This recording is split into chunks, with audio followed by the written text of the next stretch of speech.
Mark and John, welcome to the Game Before Show, guys. Oh my god, I was picking my nose. It's wild. We're gonna dive right in. Here we go. Oh my god, this is filmed, so they know you're lying. Ambushed. Everybody. No, I literally was just picking my nose. Check the video. Hey, Kyle Hilliard's here too, everybody. Hey, I'm here. Welcome. We're in Japan, recording on 8-4's equipment. Thanks to the wonderful JJ for setting this up. Thank you, JJ. You're welcome. Fantastic work. Hey. Hi. We're in Japan. Wonderful to see you guys. Yes. You're always so welcoming to everybody that goes through Japan. No, I'm glad you guys are stopping by. I don't work here either, but I dragged you out just to work here. So I also will say thank you for being so welcoming. It's really confusing but amazing because Tokyo is one of the greatest cities on earth. Maybe the greatest, John. I don't know if you'd say that. I'm a fan. Yeah, I've All been right. here for like 17 years, so you could say I like the place. Yeah. But you guys, you treat it like people are just swinging by, and you are so welcoming to everybody that comes by. Just like, it feels like when someone comes to Minneapolis to visit us, it's a miracle. Like, oh, we got to show you the best Minneapolis has to offer. And it seems like you guys have that same hunger for like wanting to be inviting to everybody that comes to Japan. It's funny, we both used to work at Sendai/Ziff, for your older listeners. Very old listeners. Yes, worked at this magazine called Electronic Gaming Monthly. It doesn't exist anymore. But we both worked there, and press people showing off their game, whoever would come through, and they always were stopping by Game Informer, and we were in Chicago. Most of the industry is on one of the coasts. Most of them are on the West Coast. And so it'd always be like, oh, well, we just stopped by Game Informer. They took us out to a steakhouse, and we went to, this whatever place. God, and the Mississippi River's badass. Hooters and whatever. And we're like, all right, well, we have to step it up and show a little more hospitality to people. But and that's where it comes from. You think it just carries over then? no, I don't. No, actually, we're just desperate and lonely, and That's we right. scroll through, and it's like, oh my god, we can talk to people. I'm actually a little upset that you guys are swinging through on such a whirlwind. You guys are like here for like 12 hours or something. You probably spend more time on the fucking plane than you do here. You're It's here true. for such a short time. Kyle doesn't even get to be jet lagged. Like he's already back on the plane by the time anything possibly kicks in for him. And It's this gonna is be great. your first time in Japan. It's my first time Kyle. here, yeah. So Nice. what say you so far? Review it. There's a surprising dearth of trash cans, Yes. which I thought Hanson was joking about, but that's I tried actually to warn the him. case. Yeah. Yeah. That's It's a good. confusing. That's one of those things that you don't read in tour books, man. Hanson gave me It's the a warning of like, you're gonna want to buy everything you see in Akihabara, and I was like, immediately, I was like, well, yeah, I gotta buy all this stuff. Because And it's a terrible impulse. Because you walk in and then it's like, oh my god, I recognize this anime. I'm gonna buy all these toys. Like, just wait and try and get some read of what's rare, what's not Yeah. here. I have to buy every one of these little woman in a seashell coin gotchas. That is a really long, dangerous road to start to go down because you're like, oh, there's this one, vegetable that's committing suicide in some funny way. I just have to own it, and that's like, well, wait, maybe I have to own them all, and then I have to own all the vegetables doing all the different, funny things that they do. And I know you guys are very busy, but if you ever want like a very lucrative side project, you could just start up why don't you just write a book about like the gamer's guide to Japan, right? And you have people come here, and then you just okay, here's where you should definitely go to in Akihabara. Super Potato is, under the radar, but not quite fully under the radar yet. Maybe there's spaces beyond that. Here's where, Nintendo Legends used to eat lunch every day. See, if there's demand for a book for where is the place to go in 1998, right? I think we could write that book. No, but I think that still stands true because people, nerds like us, I think would be into of just like, oh, this is where they would go and eat lunch every day and brainstorm Metroid. Just little things like that. I think people would want to see those legacy places. You're a you remember podcast that listener. story, yeah. Yeah, exactly. To go back a couple topics, you were talking about being in Akihabara, and I was just thinking that impulse to buy everything and whatever. Before we both lived here, I would come over, and so would John on press junkets on trips for like Tokyo Game Show used to be twice a year. I don't know if you know that, but it was. I had no idea. It's weird. It was in March. There was one in spring, and then there was one in the fall. It was the PAX. It was twice a year, yeah, and it was great because you were pretty much guaranteed at least 2 trips to Japan for that. That changed pretty soon after I started doing writing. Well, and then there was Space World, which was a little before my time too. But anyway, you could chart I would go with John, and John would be like, "Oh, you have to buy this. Did you know Contra had different music, like the Japanese cart version had a different chip and whatever." It's like, are you serious? Okay, I guess I have to buy that. And it's just that like 100 times in one day. And so like the first couple trips, and the trips that I took before I had met John too, I would just go back with these suitcases, literally like extra suitcases just full of stuff, and then slowly over time it would slowly whittle down. Towards the end we would just go and like look at stuff and be like, okay, yeah, I don't think there's anything I don't know. But what is that end game stuff that you're hunting for then? Well, you mean the stuff that now? Sure. I lost all my shit in a tragic storage closet mishap that I won't go into here, but I still look at the super graphics stuff. That system has like a weird fascination to me.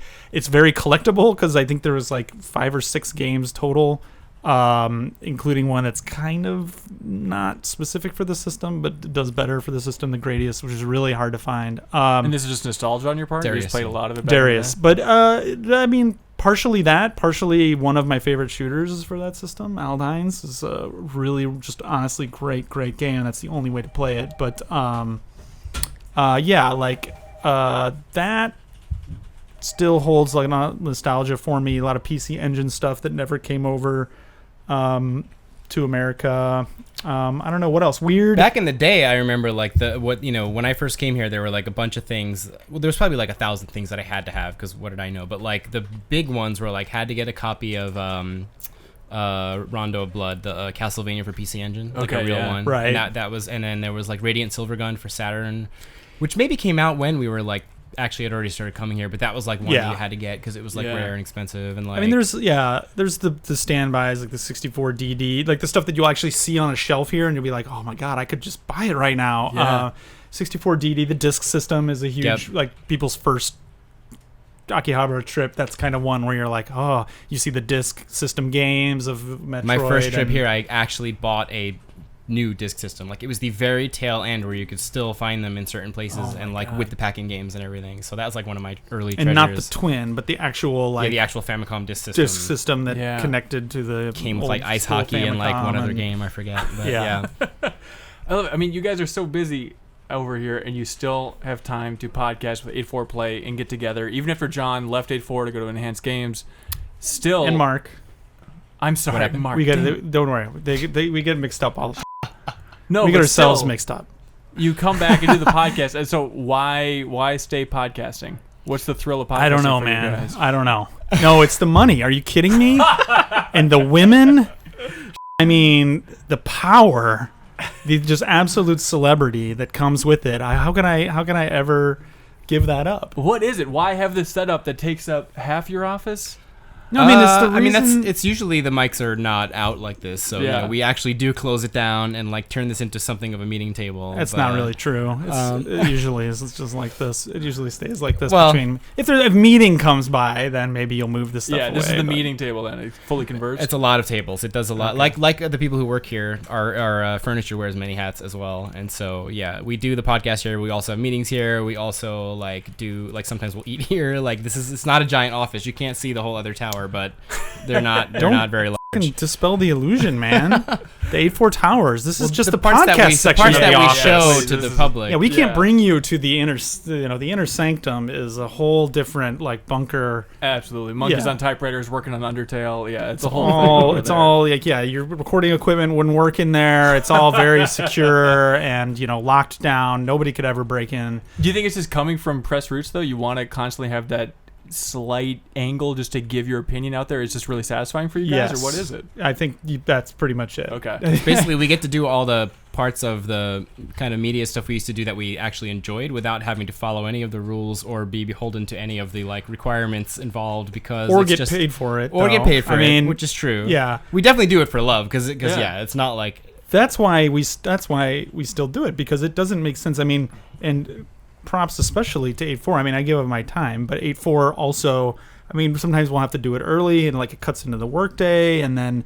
JJ spends like a day a week basically like working on podcasts, edits it, and like people do news and hype train episodes alone. Oh, good lord! Like that's like a team of 20 people. Ben, team of 20 people takes a week to make that happen. It's we don't like to talk about that because we don't want to toot our own horn, but seriously, like. The podcast hosting is not expensive, but it's not free. Yeah, and like even partnering with all Giant that Bomb, stuff, it's still Yeah, no, I mean that, and we love that. That's awesome, but that's purely, you know, them like hosting us and getting the word out and stuff like that. But we want to be able to see the metrics and who's downloading and all that stuff anyway. And so we were using the same solution that we were using before. But I will say it wouldn't be the worst thing in the world. One thing that we do run into a lot of times is that we have not played like the latest game because like, oh, this person bought it and this person didn't and whatever. Like, it wouldn't be terrible if, you know, I mean, every podcast is on Patreon now, and interesting. we should make T-shirts or something. I don't know. I thought been pushing for a while. I thought this was going to be a plea to all the publishers who watch the Game Informer show to send us games. I didn't realize it was going to be that too. Yeah, that'll work too. Actually, we do get. I mean, we get stuff from a fair number of folks. Nintendo, Sony sends us a lot of stuff. Yeah. Which is really cool. So. So yeah, but we were doing that when I was here, and it was never I mean, it loses money. It absolutely loses money. It would be fine. I mean, I think it'd be nice, but you know, broke even at least. But I don't work here, and 8.4 still hosts it, which is cool. So like, all I do is give my time. So why keep doing it? Do you think it's a net positive? I understand, like, there's always the risk. Oh no, that's of, like, why. That's because we just enjoy it. We love doing it. Yeah, it's just fun. It's good to let off steam. You know, we work pretty hard. We work a lot of hours, all of us. I mean, Mark still does, even though he's not at 8.4 anymore. Like, we're all kind of super busy people, and so being able to, I think, just get together and drink and like talk about games and again, there's kind of no rules. I mean, we're not out to make a bad podcast, but we're also not like sitting here making tons of plans and like getting everything set up beforehand. Like, we kind of just come in and just talk about whatever's on our mind, and that's it. And it's fun. And you do a good job of constantly couching it with like, hey, all these opinions are bought and sold for. We're trying to get sure. And you feel like it's been overall, as far as publisher relations, positive or negative? Do people ever reach out and be like, "Oh, we love your podcast. We're more interested in working with you now"? No, really? We have tons of, which is super. I mean, that kind of keeps us going too. I feel like lots of. I mean, to the point where like it's almost getting scary because like some of like would probably have insulted some of our listeners. No, it's good that I forget. I forget after every podcast. Like, somebody will comment to me on Twitter who works somewhere that I've commented on their game, and I'll be like, oh man, and then I don't know what it is. Maybe because we're drinking pretty much every fucking podcast, but it just completely forget it by the next podcast. And then we say stuff. Yeah, all I won't. again, of course, won't say what game it is, but I still remember that one. There was like 1 year when like Mark had just done one of his like crazy like tirades against a game, and then like we were at E3, and then like who sits down next to the table? Our friend is like, "Oh, I want to introduce you to my friend." It was like the director of the game that he just like destroyed. Oh, really? Tell me. Yeah. I honestly don't even remember who that is. I'm not gonna say. Tell me after we record. But this. That sort of thing happens. But no, I mean, yeah, we get, you know, we have a lot of. I think we probably have a lot of industry listeners, and you know, that's nice, and that's, you know. And it's gotten. I mean, even when I was here, some projects would come along and they'd be like, yeah, I heard you guys talking about stuff on the podcast, because we do talk about localization stuff. That's, you know, 8.4's bread and butter. It's not all that 8.4 does, but that's kind of the bread and butter. And you know, I think a lot of people hear hopefully like thoughtful opinions about localization, or people who at least are really thinking about localization a lot, and are like, oh, let's give them a shot or whatever. And sure. It seems like you guys are leaning into that a little bit more. I always hope that you guys capture your specialty more and more. But I mean, an episode not too long ago, you talked about the origins of Fire Emblem's localization, which was fascinating. I'd imagine difficult, and a lot of emails back and forth to actually pull it together and bring people out of the treehouse to make that happen. Yeah. No, well, Nintendo was awesome. Actually, Nintendo came to us about that. I mean, we've been coming to them for years, like trying to get them to come on the show. But years. We literally ask them almost every time we see them, and we see them a lot. But this and time, they want to, but it's just, you know how it is. I mean, you guys get a lot of guests on your podcast too, which I think is an awesome part of your show.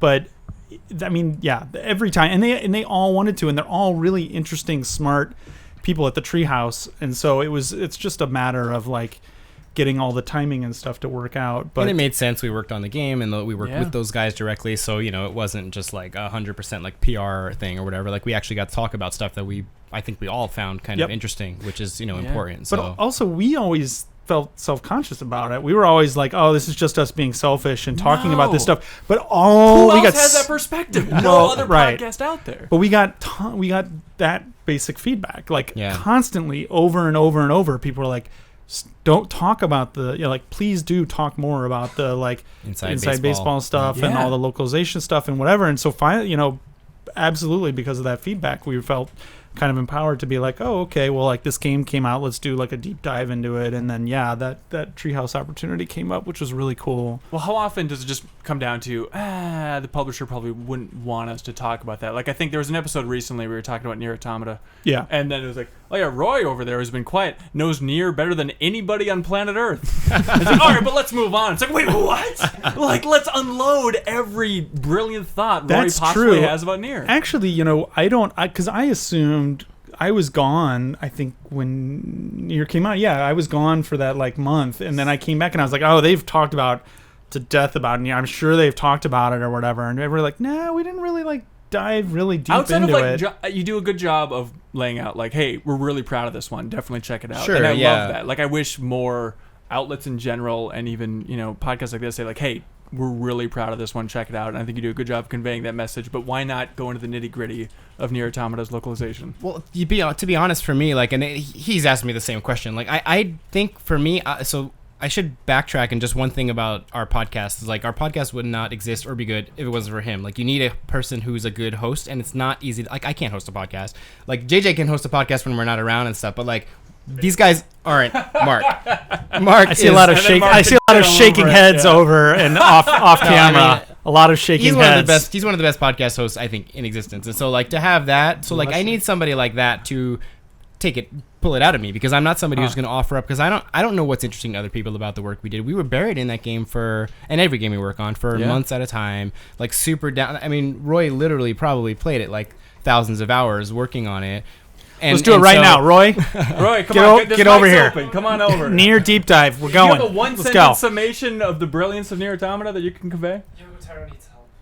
Okay, great. In the best, and he means that in the most best possible way possible. The creator needs help. If you couldn't quite hear but that. we should do that. Maybe when and if I actually play through that game. Oh, here we have the eye rollers and the head shakers. They're walking through for the video version of the podcast here now. But we should do that. I would really like to do that. So maybe if and when I can play through that, sure, we can actually do that. I mean, that's still good to hear that that kind of feedback. Yeah. I also personally have a problem where, a lot of times, all right, I won't do something. There you go.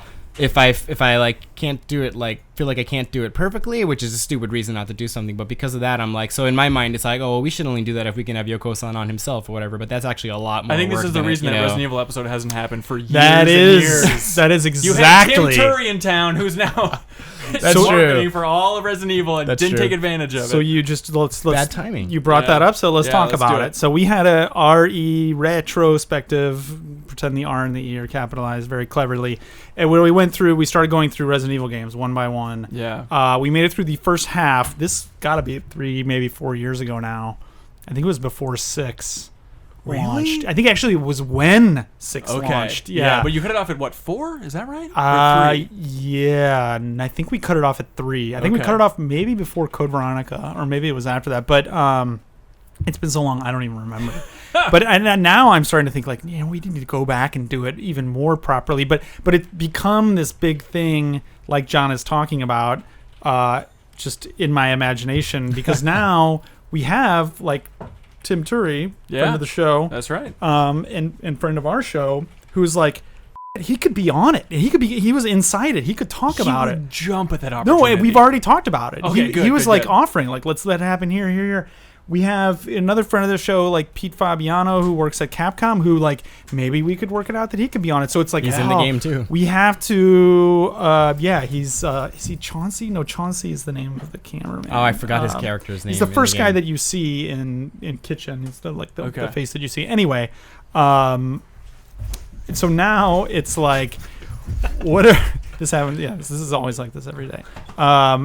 So now So now it's like, what are we going to? We can't do this until everything is all lined up and it's But if all you just right keep waiting and for that perfect and perfect whatever. opportunity, I mean, it's Right, never going to of come. course. Well, someday it's gonna come, but yeah, the chances of it actually happening anytime soon are low. But Yeah. I mean, the core of it is you're a perfectionist when it comes to this type of stuff. Well, that makes me sound like it's a good thing. It's not. It's more like my weird personality quirks are such that like I don't want to do something unless I feel we can really do it 100%, and I that's not a good attitude to have. I think it's better. I think I've gotten much better about it over the years. Like we do a lot more stuff now where we're just like, well, whatever, let's just do the best we can. Right. It's never going to be as good as we could have if we had all the time to do it, and that's fine.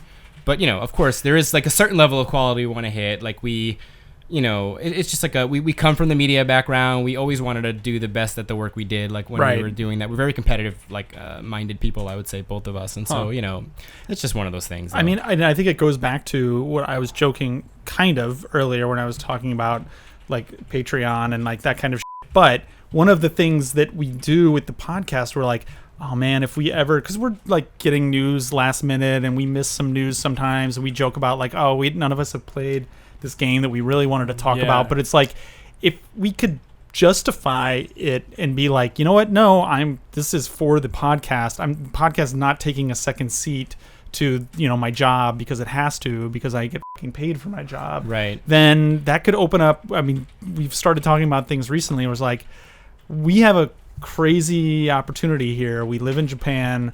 We're exposed to a lot of these old creators. I mean, we're friends with a lot of these creators who have a lot of stories that have not been told, that are kind of just now starting to get told in a lot of different ways, which is great.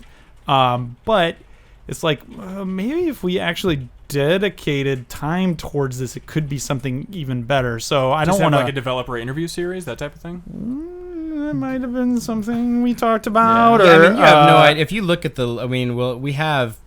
So first of all, it even took us like 3 years to start the podcast from when we like said we wanted to do a podcast. At least 2 years. That's a good point. We're going to do a podcast, and it literally took like 2 years to get it off the ground. And that was like the same thing. It's like we just had to wait for the timing. We had to figure it out. We wanted to do it right. But it's like at that time and ever since then, we've also come up with like long lists of things we want to do that we're pretty sure no one else can do. Yeah. Therefore, we should do, because we can offer stuff that people are interested in, because that's the whole point.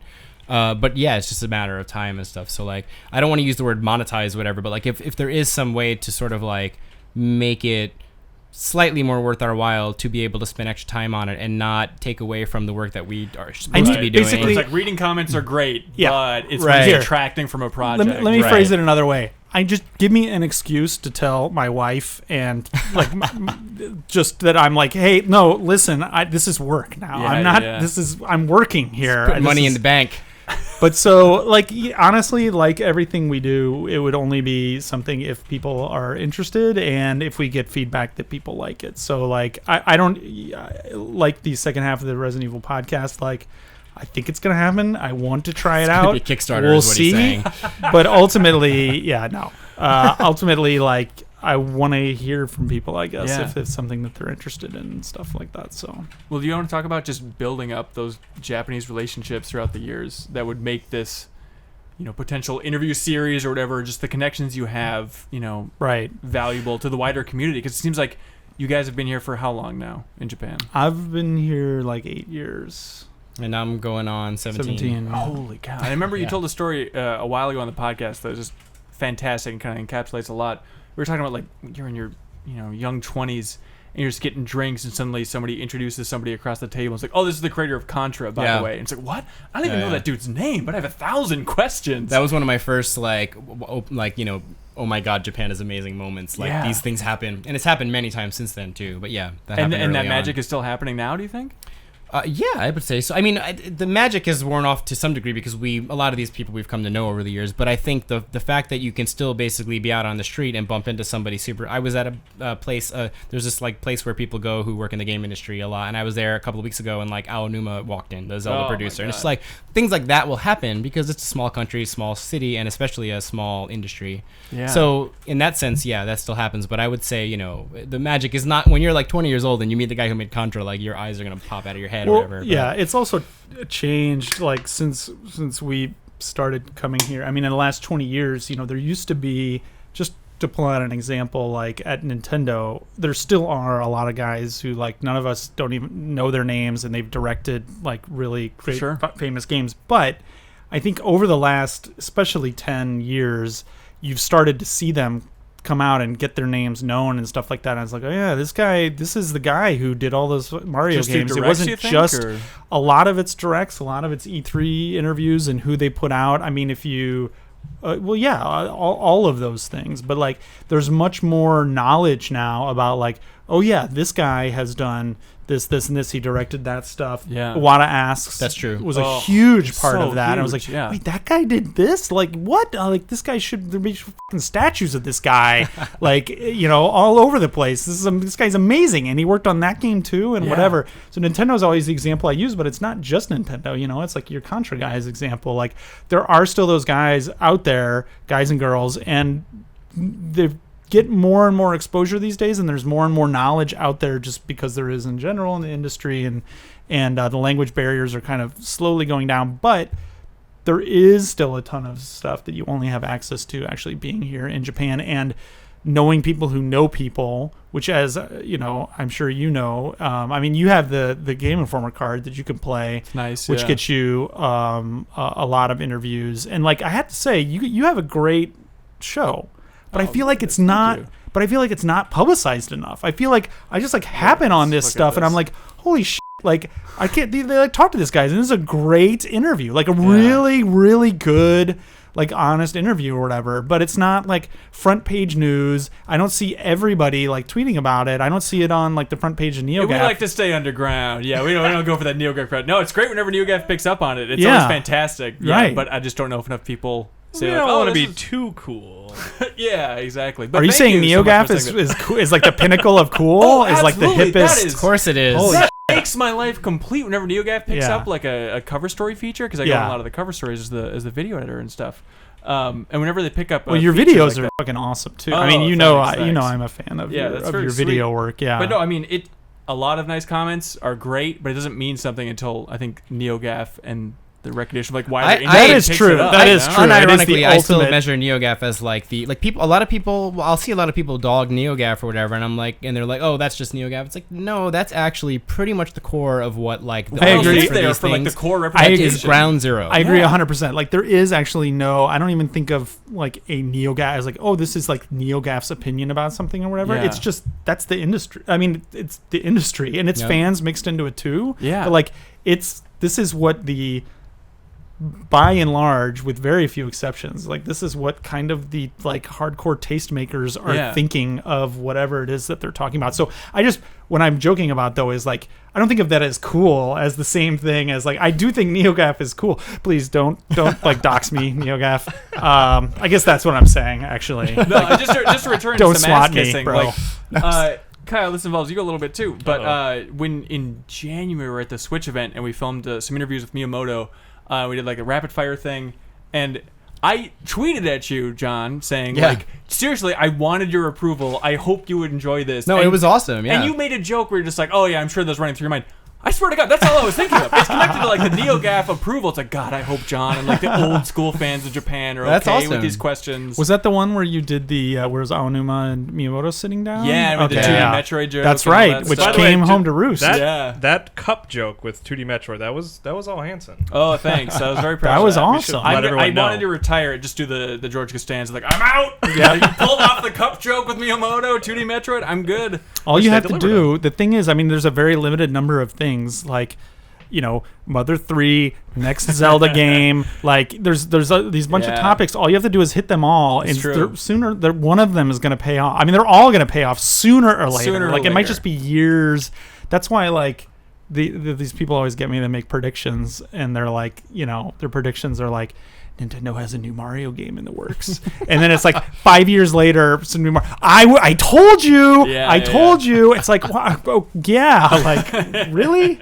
I'm not going to name any names or whatever, but yeah, it's not the name. I'm not talking about the people you actually think. I'm not Nintendo specifically, but just like industry watchers. Outside of that, yeah. I mean, with the Miyamoto thing and that cup thing, he even remembered that at E3, which is nice. Oh, really?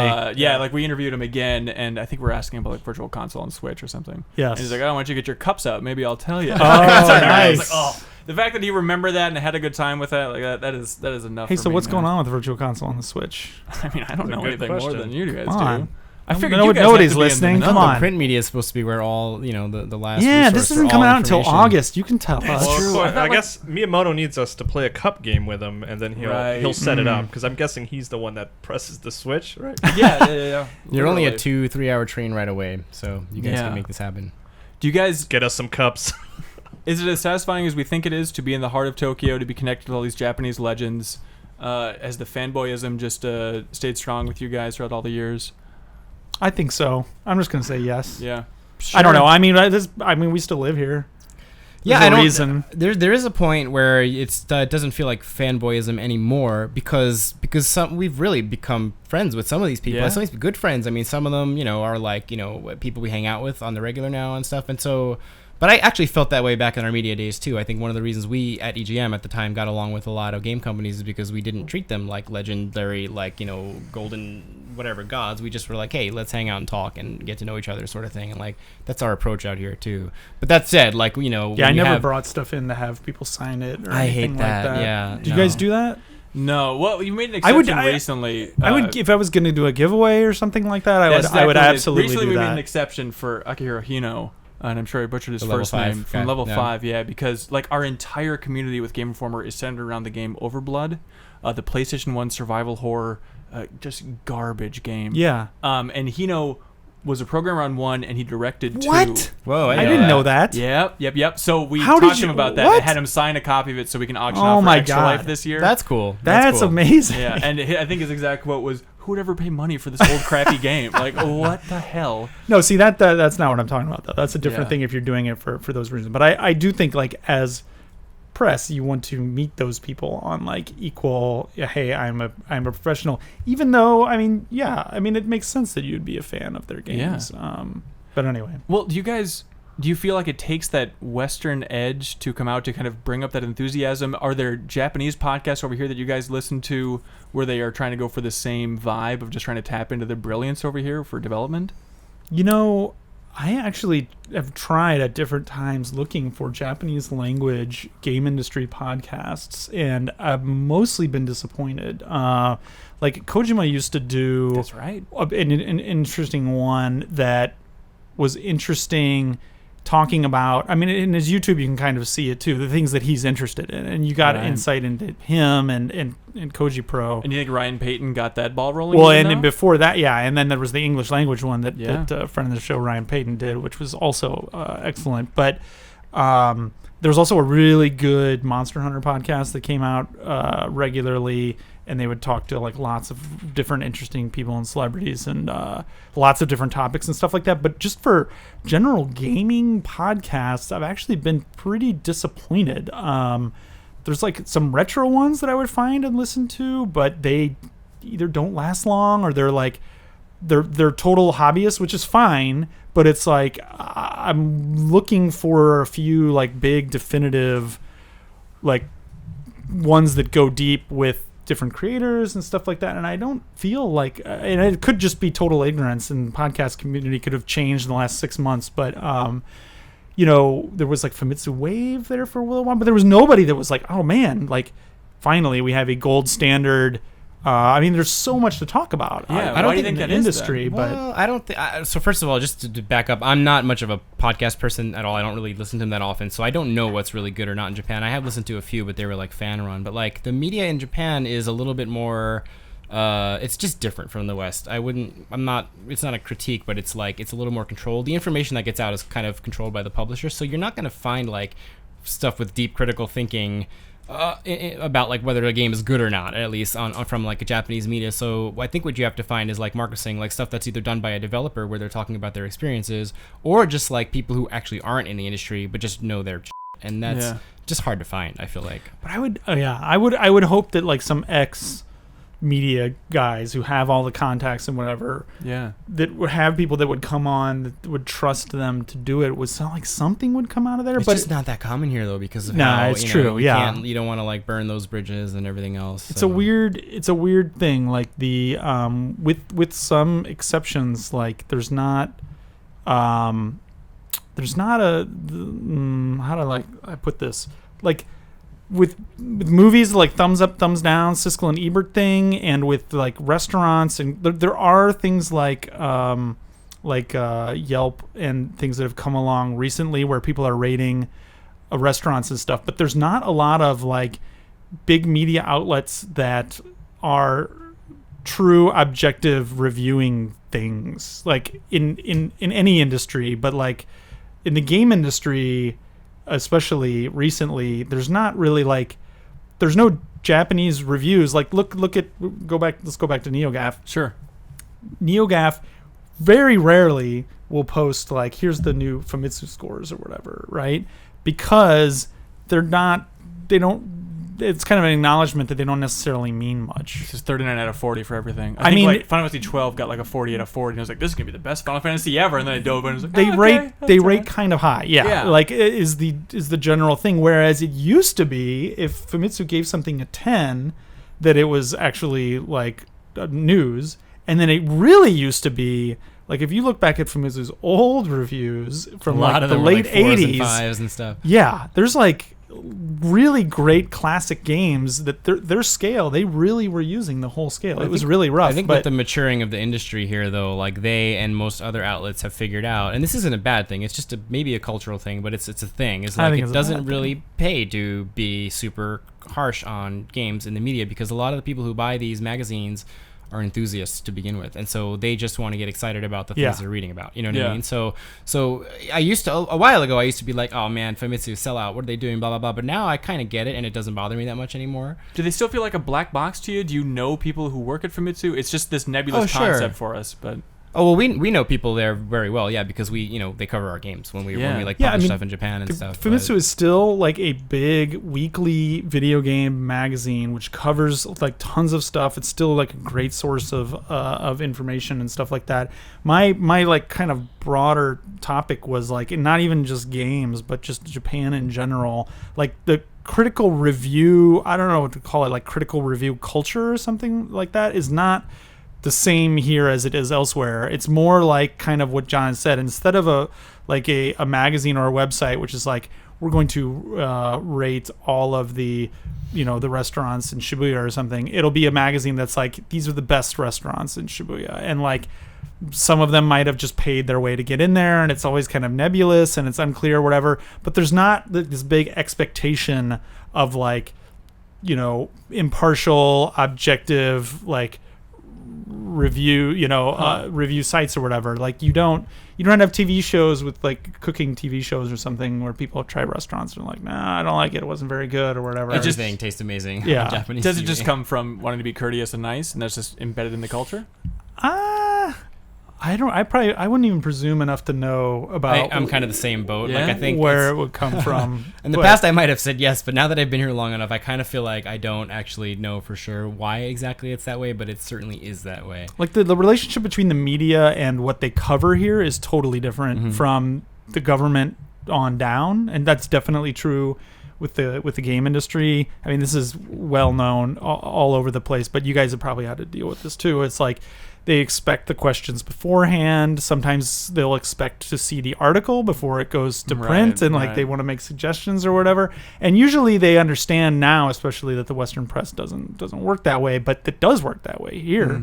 And so, it's that way even with government agencies and stuff like that. It is different, I guess. Maybe there's not like the tradition of like a free, impartial press as much as there is. Yeah, where we media, come from, media but here is like a PR vehicle as opposed to like a critical analysis vehicle, I guess, or whatever. But that's just by and large, right? Yeah, for the most part. I mean, the ones that are that do give critical analysis usually don't get super popular because they're not gonna get access to everything because companies don't like that. Yeah. So and that's fine. Like that's how it is here. It's one of those things where it's just like, it used to really burn me deep down in my soul coming from the Western press, but like now I'm kind of like, well, I guess it's just a different culture and that's how it is, and it's not. And you just have to celebrate. I mean, it's not the most critical, but celebrate those times where it does feel like, oh, there's actually information coming out of here. Like Iwata asked, like you mentioned earlier. Oh yeah, an amazing treasure trove now of Nintendo information. Like it rivals every interview Nintendo's ever done. I mean, the collection there is insane. And that's stuff that just would die with people if it didn't come out in that way, because that's another thing. Like, people are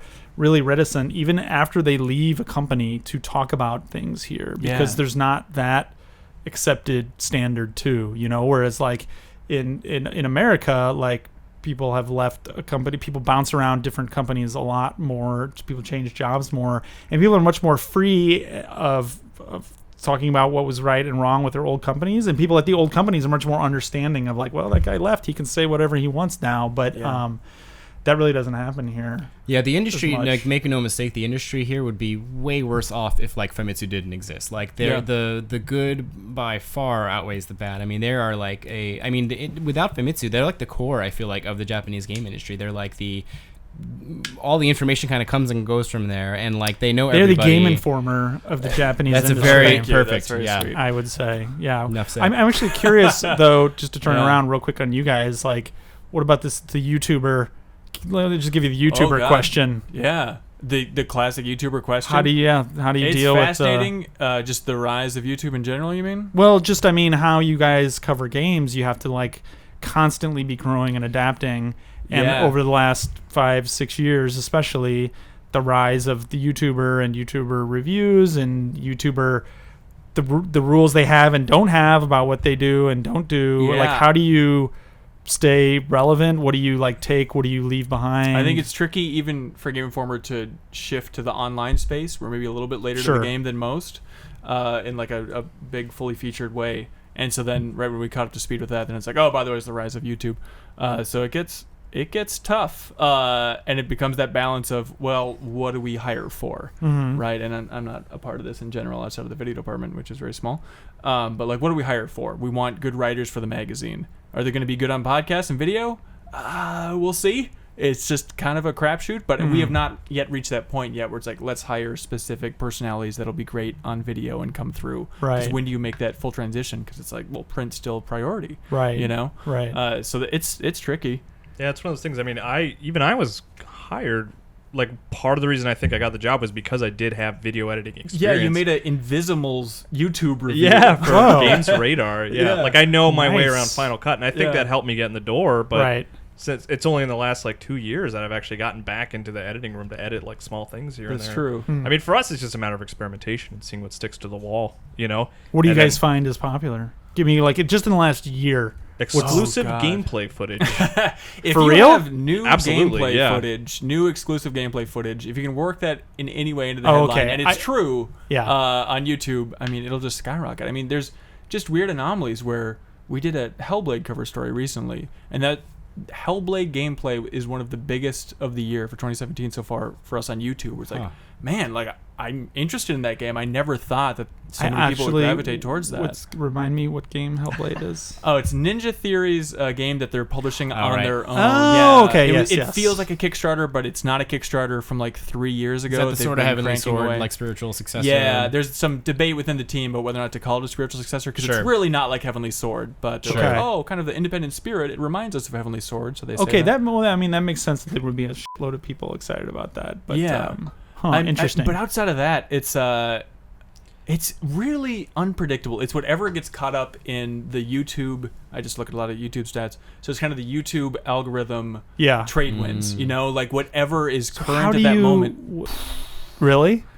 It's just experimentation. It's like tough. just trying new stuff. And, I mean, Pokemon Go was big for us last year, where we got in early with like, hey, here's how to catch Pikachu as a starter. And it's like, oh, that took off like crazy. Let's do more Pokemon Go stuff, and then it just slowly tails off. Didn't do anything. Well, I don't know. Can I give you some advice Please on how to do. make it on YouTube? Yeah. As somebody who watches a lot of YouTube, Please. like never made a. Actually, I have one YouTube video that has like over 300,000 views. I don't know What is it? Come on. It was from a level 5. Then, right? Yeah, they had that. this yearly event, and it was Professor Layton meets when they did the crossover game with Phoenix Wright. Phoenix Wright and Professor Layton. I think that's what it was. Anyway, with when you have your video thumbnail, just whatever the fucking video says, it doesn't make any difference. Whatever the video is, whatever it says, whatever. And this is not the obvious stuff like, hey, have like boobs on it or whatever, because that is obvious. But circle something in red and a fucking red arrow pointing at it. It doesn't matter. I mean, it drives me insane because works. it does, even on me, and I even know it. And it's like, wait, it's like. It'll say like the one detail you never noticed about Empire Strikes Back. Yes. It's like, I couldn't And it's possibly. pointed nothing at a slipping Star by Destroyer. It's me. like, wait, what? There's nothing with the Star Destroyer. And you watch Yeah. the whole video, and there was nothing Yeah. with that fucking Star Destroyer. They literally just took a fucking random still, put a circle on it, and an arrow We've at done it. that. We had the lore master and assistant game director for Overwatch walk us through one of the Oh, new the maps. lore master. Does that, like, say that on Fascinating his role. card? Yeah, pretty That close to it. is Walk us through one of the new amazing. Overwatch maps, and it's like, hey, the secrets behind this new Overwatch map. The only time I've ever tried that red circle thing, 'cause I Yes. think it applies here. Yeah. No one was interested. What? And you had Overwatch in the fucking title too? Yes. So this Yes. is this. Does this come from Jesus. experience? Your advice here? Yes. You had a red circle and an arrow. On No, your... it's from what I've done, my own behavior. Oh, right? okay. Yeah, but totally. also what I've noticed as the like. I think the broader videos getting concept that views. we've tried to figure out, and it's very basic, it's probably YouTube 101, is just people want to know that they're going to get something out of that video. They want to know from the headline and the thumbnail, if I click this video, I'll leave That's why- improved and more yeah. knowledgeable in this very That's specific why it's way. 10 things about this, Totally. 50 things about that. Yeah. Yeah. Always the number. I like it. You're still looking at this. Is this an Oh, yeah. aspect of your job here at Enhanced Games? I mean, it's part of it just to stay up on what's going on in the game industry. But I mean, it's just me, like, what I do. Yeah. I mean, it's what I'm interested in. It's what I will watch. I mean, I was watching tons of. Did you guys see much of Summer Games Done Quick? Yeah, that's in St. Paul. Minneapolis. Yeah, in that's St. right. Paul, It was- right, it yeah. was. I this didn't go this time. year. I've gone the last couple of years, but I watched like Portal speedrun a couple here and there. Okay, but yeah. cool. Yeah. I've even started watching the shit, like, gone down some dark YouTube, like the show where they eat hot wings. They eat like 10 increasingly hot wings while they interview a guy. Well, the Hot Pepper Gaming. It's called Hot Ones. No. No, It's this is not like gaming the- related. Okay. I'm sorry. Like, I do You're watch just watching people eat wings. a shitload of gaming related stuff, but it's an interview show with celebrities where they eat increasingly hot wings. That's a good idea. It's To be fair, that description, I know exactly what I'm getting out of it. I want more well, of it. so yeah. not only is it that I think, and maybe people talk about this in the internet. I've never admitted this or talked to another human being about this show. So maybe people will be like, yeah, duh. The guy who interviews people is one of the best interviewers. Really? Yes, he really. I don't even know his name. He really digs shit out where people are like, how did you know that? No, seriously, like how did you know that? But he responds to what's going on in the questions. Plus, the hot wings are some kind of fucking truth serum because people are so freaked out. They're distracted. and yeah. they're completely distracted. Oh, maybe they just want to get through it too. And well, you then know? there's that is in the background is like, are you going to quit? Because they have like a Scoville level, which is how hot things are. Yeah, I don't even yeah. know about that. That sounds really interesting. I mean, I would not only to watch, but to be a part of. So- like, I would. so I would Dorito be- Well, Hot hold on. Ones. The important Check it question out. is there a red circle on the thumbnails pointing to the wings? That's the amazing thing. There's not, and yet I still started Mystery. watching it somehow. YouTube is still an enigma. The But- Key and Peele one is a good one to start off on because it's hilarious. But the thing that really won me over is Guy Fieri. his one like convinced me that he is actually a good guy. Really? Yes, a He was good just funny good enough? guy.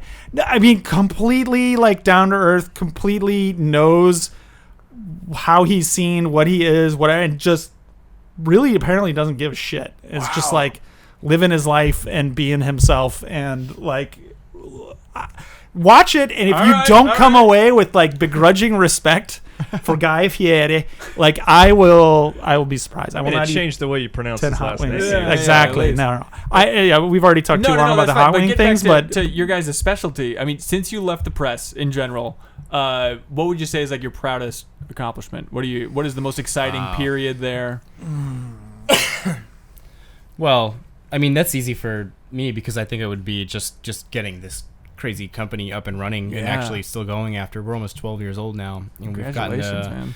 I've gotten to sort of execute my like personal childhood fantasies by like being able to work on like Fire Emblem or Dragon Quest or like Metal Gear, which was mostly Mark. But like we've it's got to wild. work on all these different franchises that were really important to us, and that to me was like constantly find ourselves doing things where I'm like, wow, this is the coolest thing we ever did, or wow, this is something like if I could just go back and talk to my kid self, he would like shit his pants or whatever. Like Exactly, it's like yeah. unbelievable that these things are happening to us and we're being able to be part of them. And then it's like, well, okay, let's just find out how to treat this with the utmost respect and do it right and make sure the fans are proud and blah blah blah. But like being able to do all that is basically for me is like why we're still doing it, because we work really hard. I mean, like I work crazy hours sometimes to get stuff done here, and like, you know, all the guys here put in, you know, a lot of work on some stuff that probably doesn't really, the reward may not necessarily be like worth the amount of time and effort that goes into it, but I mean, the like financial reward, but the reward is more about doing something that we really believe in and that fans are really happy about, and like that is really gets me excited. That came back from my EGM days. Like I just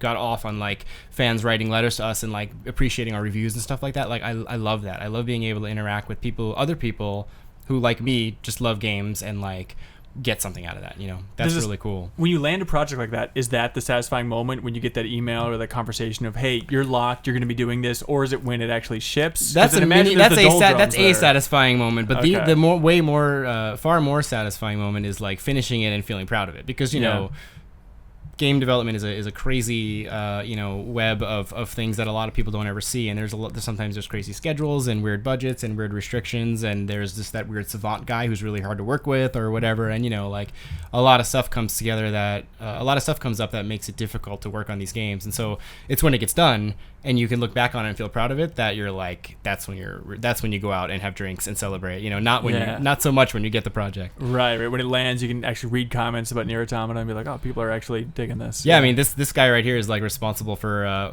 the president's tagline. He came up with it years before Trump did. Oh, please go ahead, sir. I need to go back and actually find out. So that was us or no. Well, it was us, but at what level it happened? Sure. So Metal Gear Rising, the final boss battle. He has Senator Armstrong, please. Yeah, there you go.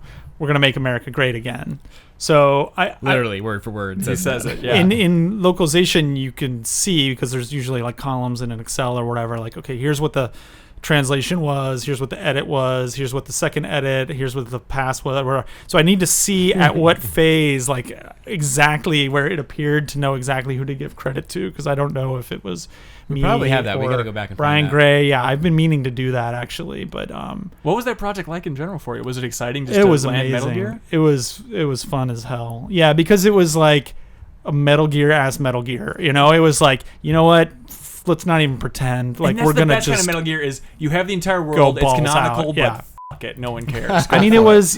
Yeah, I mean, and we took great pains to still ground it as much as it should be grounded. Yeah, you know. So like, it's not. So it's within itself. It believes what's going on, but like, yeah, you're not going to describe it to somebody. You know, I mean, it's like.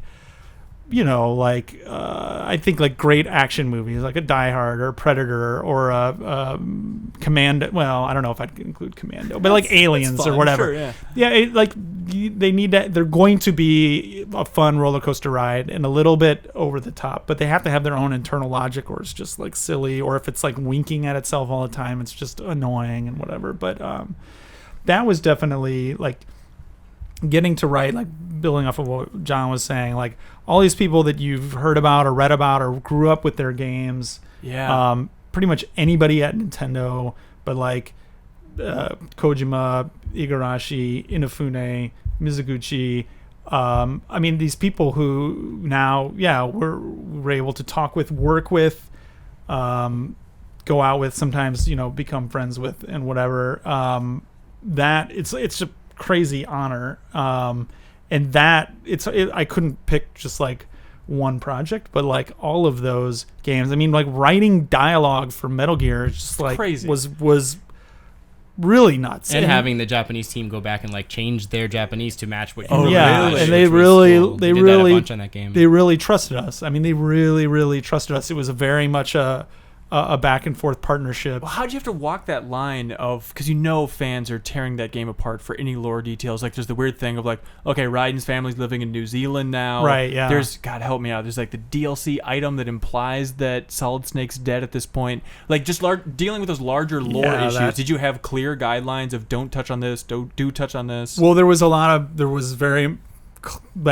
back and forth. Like sometimes there would be like, is this saying this? I mean, ultimately they're the key holders and they're going to have the final say, and so they're like a nice safety net that you have under the things. But we've had not that project, but we've had other projects. Actually, it was a Castlevania project, where we went back because part of the job is really hardcore researching this stuff and knowing this stuff, and we went back and was like, actually, this person wasn't killed by Dracula's second wife or whatever. I can't remember who it was now, but it was like, you have it wrong in the original Japanese. Based on the real story. That's right. That happened. That came up with Judgment a bunch, the fighting game on Wii, right? Because it had all the characters and all the lore mixed into one thing. And so there's a lot of research and a lot of like, that didn't really happen. And do you really want his name to be Dynasty and like all these different things? That's right. Yeah, exactly. So, and then with Metal Gear, it's absolutely like a balancing act, and it's easy because we were fans, so we can come at it. We don't have to like, I wonder what the fans are going to think about this or whatever. Like, we were able to have supreme confidence that's like, this is how this is who this character is. This is how he would react. This is how he would say this thing. That was the whole thing, just like repeating those characters, doing the voices in your head that you've heard now, all the voice actors doing them and stuff like that. So we did tons on that project. We didn't oversee the voice recording on that one, but we did do extensive rewrites and stuff like that, to the point where towards the end, especially that final Armstrong scene, we had a bunch of meetings back and forth where he was like, this is something where I think the English will lead and we will adapt to it, but I want you to know this is how the character is and this is how he thinks, and you're kind of going in this direction, and it should kind of be more like this. And I think I've talked about it before, but it was like Tyler Durden crossed with who was the like, it was like neoconservatism basically. It was just like a those two things mixed together, pushed totally out there. And that was basically Armstrong. And do you feel like you had the most creative kind of leeway with Armstrong then, where you feel like this is where I'm making my big stamp on the game and pushing it in a different direction? Not. It was definitely like the seeds of it were all there in the Japanese. It was just like, there's a million different ways to be like, no, I'm gonna, this is why I'm here to destroy the world, or what. I mean, there's just and that project they did give us a lot of leeway, because we said these games have been very well localized in the past, and so we can't just do a translation. You have to let us like localize it and then give it back to you, and then you take a look at it and give us feedback, and we have to have this back and forth. And to their credit, they're like, that's what we want. And so we took a test. We took a test with them with Koji Pro.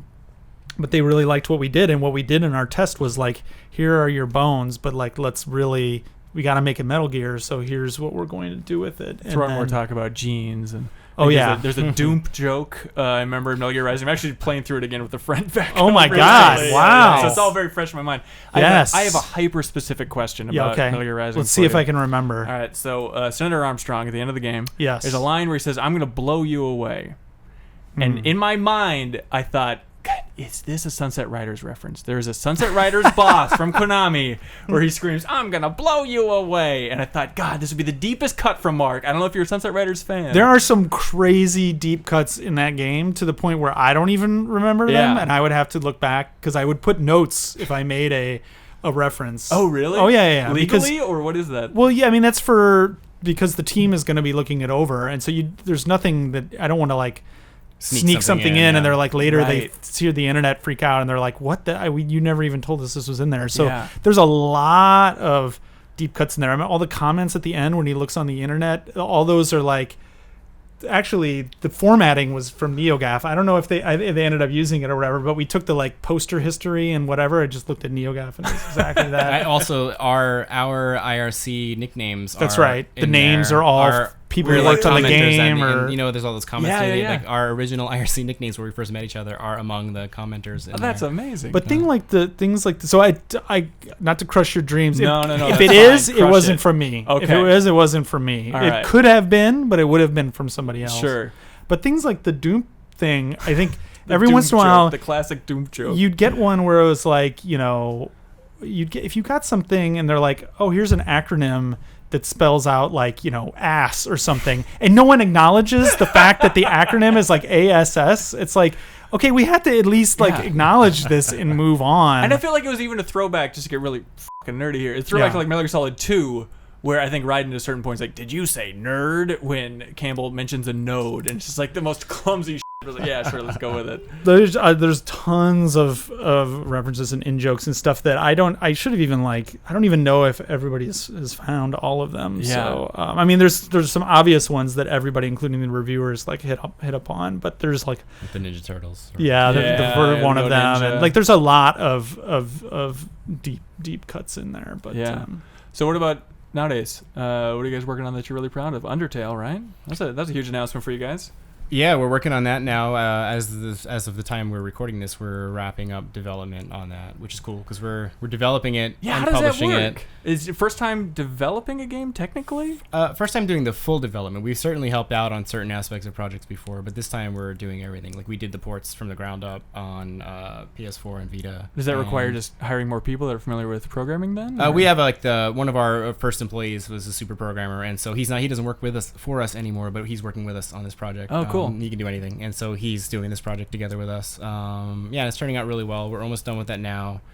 Is that something you want to do more of in the future? Is get more hands on the project with the actual programming? Well, if the opportunity makes sense, like in this case, it was just another thing where it's like this kind of needs to happen. Like we want to, we were localizing the game for Japan and just the PC game, and it was like, well, there's so much love into this in the original game and also being put into the localization and everything else. It's like, well, how do we get it into more Japanese gamers' hands? Because not a lot of people play PC here. I mean, there are PC gamers, but relative to other territories, relative to elsewhere, it's not gonna, even if it's super famous, it's not gonna sell a gazillion copies here because people don't all play PC games. And so, well, one thing we could do is put it on PS4 and Vita. So we had that conversation and that came to be, and then it's like, well, if we're gonna do that, we might as well do it everywhere. So now we're publishing it all around the world. And that's cool, but that's not like we're not like becoming a publisher or something. Like that's something that we'll do when it makes sense, and it's something that's easy to manage. They just got to deal with Toby Fox himself, right? And that's pretty much it.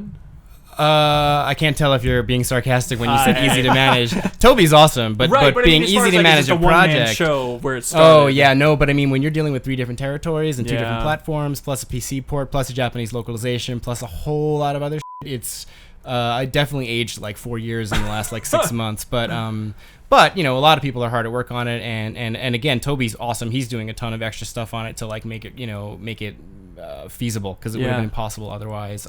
Early on, Mark helped out making that actually come to be, and JJ's been working his ass off on it. So that's kind of like our big thing right now. But right after this, we're going back to working on a giant localization project, and we're really excited about that. And that's going to keep us busy for like the next 6 to 9 months.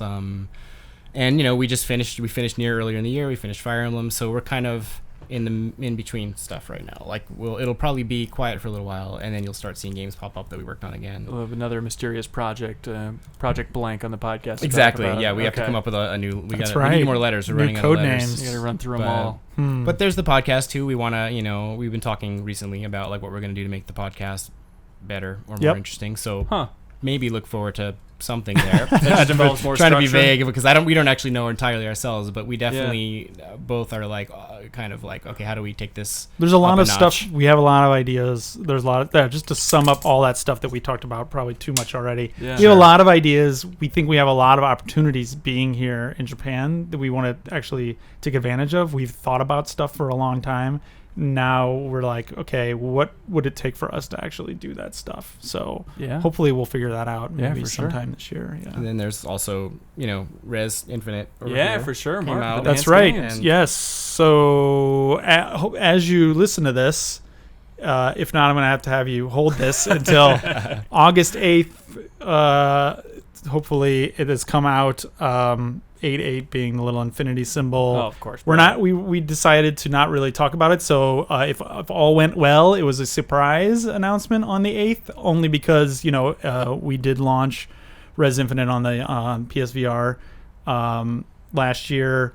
We got a great reception on PSVR. PSVR was awesome. Sony did fantastic for us. But now we got a ton of people who are like, yeah, I want to play it on my PC. Actually, one of the original ideas was to put Res on the PC to make it a little more timeless, because it's always gone on systems that have kind of gone away. Interesting, yeah. And so actually from the start, before there was even as much of an emphasis on VR before we knew VR was going to be totally possible and the new level was going to be possible. One of the big goals was to put it on PC.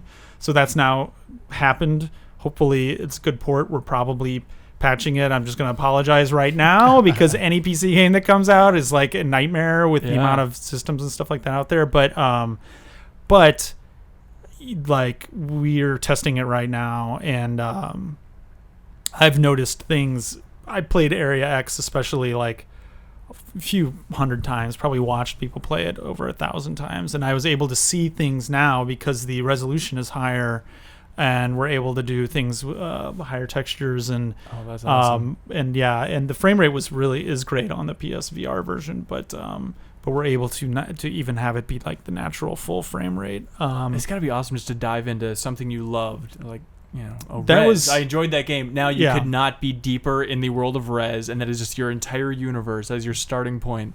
And it's cool just working with Mizuguchi. Like he's exactly what he seems like. He's just like super chill, very into interesting, weird, fun, like new things. Wants to be kind of like pushing the envelope. Gives people a ton of freedom, but is very like protective of his fans and the Rez franchise and what he thinks like. I mean, he basically sees that kind of as his life's work, not Rez specifically, but that kind of blurring the line, kind of like trying to push games, I guess, a little further, not to sound super pretentious, but like into other kind of realms different from just where they came from. But you know, he also made Sega Rally, so like I'm like sometimes I'm like, you know what? Maybe we should just fucking make an awesome racing game. Like you still have that DNA. I'm sure you still know those people in your Rolodex. That's not like teasing our next project the or DLC anything. That's not happening. Just racing. No, that's not happening at all. But so hopefully that's awesome. Out on Oculus or Steam, and you can play it in 2D. This is the first time ever that Rez is available on a PC. So that's awesome. Just you can play it without the although Oculus just announced, I don't know if you saw this today, $399 for the Touch and the Rift. That's good, which is like $200 price drop. That's crazy cheap. It's just like summer only. But you said just today, but what you meant to say was about a month ago. That's right. Yeah. They announced a month ago, so buy it now along with Rez Infinite viewers. Kyle, what are you proud of? What should people buy?